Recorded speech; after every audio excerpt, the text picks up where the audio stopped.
considering the personal need he had for justice, the need an entire nation had for justice, that was an incredibly brave thing to stand true to. And meeting him in person, you know, he was talked about, I think, in the Washington Post as the colonel with a conscience, and he certainly does have that.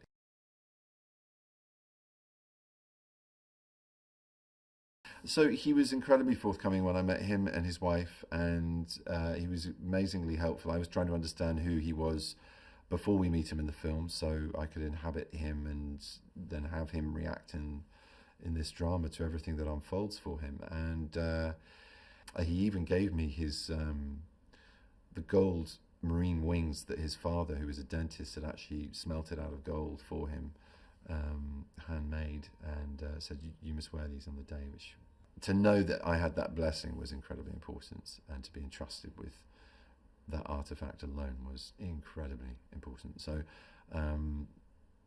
yeah, I was really honoured to bring his story to the screen.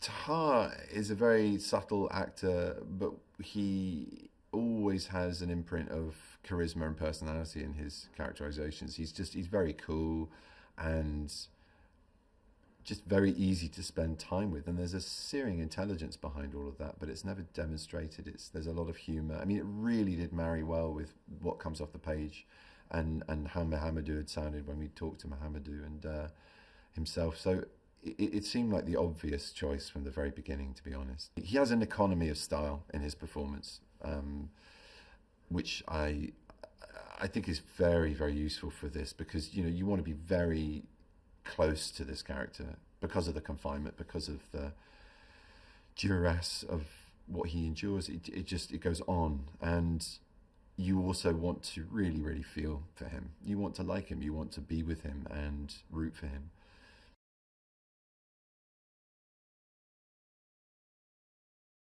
At the end of the day, this is a celebration of the human spirit, this film. That's really what it's about. It's not specifically about a political stance or knocking at administration or a political point of view. It's about a human point of view of what we can endure, what we shouldn't have to endure, and how to take solace from that, and to realize the human spirit is a pretty extraordinarily robust entity. And Mohamedou is literally living proof of that.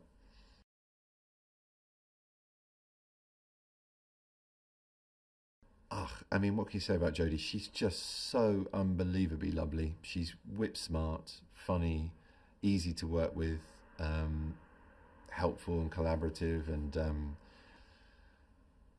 yeah, of course, you know, the fanboy in me is going, I'm going to see with Jodie Foster. I can't not have those moments. You know, I've grown up watching her films, and directed films as well as acted, and you know, yeah, I'm a huge, huge fan of her as an actress and a director, and to have the opportunity to work with someone like that is always a learning experience, and a joyful one at that, when they're that pleasant.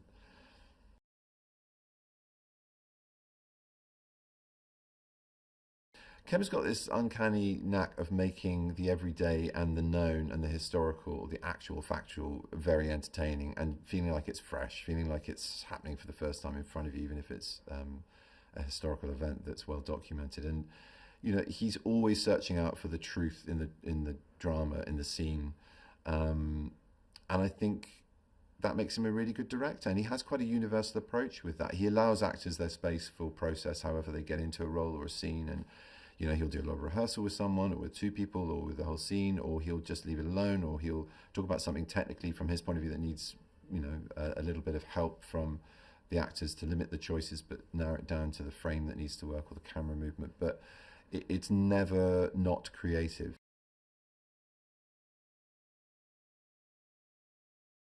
I mean, I think there was a moral imperative with this story that was a big draw. I think as an actor, you know, it was very nice to play someone who's not a troubled genius, who is human and has flaws that are recognizable, and is struggling with his own moral compass and sense of purpose and place within the story, and a really nice character arc to play, even though a supporting role. And you know, it's nice for me to be able to play a supporting role, especially in something that I care so much about.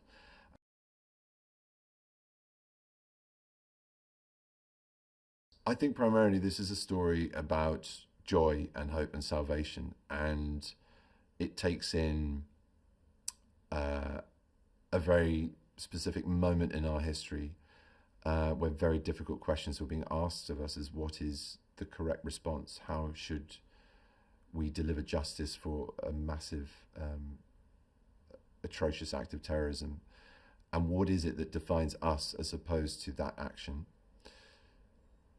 Ends that justify them. I mean, and you know, it's a political thriller. It's also a legal thriller. You've got incredible character studies of strong-minded people on both sides of those arguments, and at the center, the front and center, is this luminous human being, this extraordinary man who I hope the audience will be charmed, amused, and heartbroken by.